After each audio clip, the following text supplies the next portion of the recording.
খালিদ বিন ওয়ালিদ খালিদ বিন ওয়ালিদ খালিদ ইবনুল ওয়ালিদ খালিদ ইবনুল ওয়ালিদ খালিদ বিন ওয়ালিদ রাদিয়াল্লাহু আনহু। কে এই খালিদ বিন ওয়ালিদ?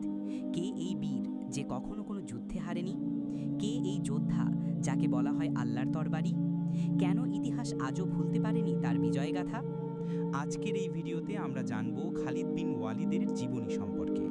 ইতিহাসে এমন কিছু নাম থাকে যাদের উচ্চারণেই ওঠে বজ্রের গর্জন আর কাঁপে সমগ্র সাম্রাজ্য। তিনি ছিলেন এক সাহাবী, এক বীর, এক বিপ্লবী সেনাপতি, যার হাতে ইসলাম পেয়েছিল জয়ের ইতিহাস। তিনি খালিদ ইবনুল ওয়ালিদ রাদিয়াল্লাহু আনহু, যাকে রাসূলুল্লাহ সাল্লাল্লাহু আলাইহি ওয়াসাল্লাম বলেছিলেন সাইফুল্লাহ, অর্থাৎ আল্লাহর তরবারি। খালিদ ছিলেন তখন মক্কার অভিজাত পরিবার বনু মাখজুমের একজন সদস্য। তার পিতা আল ওয়ালিদ ইবনে মুগীরা ছিলেন একজন নামকরা নেতা, যিনি রাসূল সাল্লাল্লাহু আলাইহি সাল্লামের বিরুদ্ধে কড়া অবস্থানে ছিলেন। তাই খালিদও ছোটবেলা থেকেই ইসলামের বিরুদ্ধে গড়ে ওঠেন, চিন্তায়, আচরণে আর পরাক্রমে। যখন উহুদের যুদ্ধ হলো, তখন ইসলামের ইতিহাসে প্রথমবার তিনি সরাসরি ইসলামের বিরুদ্ধে তরবারি চালালেন। যুদ্ধের মাঝপথে তিনি পিছন থেকে মুসলিম বাহিনীর উপর অতর্কিত হামলা চালান।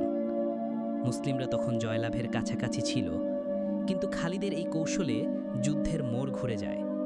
অনেক সাহাবী শহীদ হন।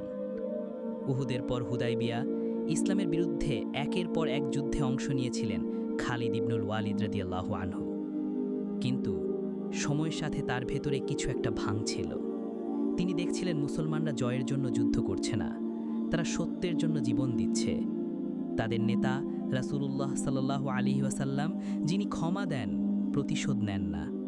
ইসলাম দিন দিন এগিয়ে যাচ্ছে, অথচ তিনি যেন অন্ধকারে রয়ে যাচ্ছেন।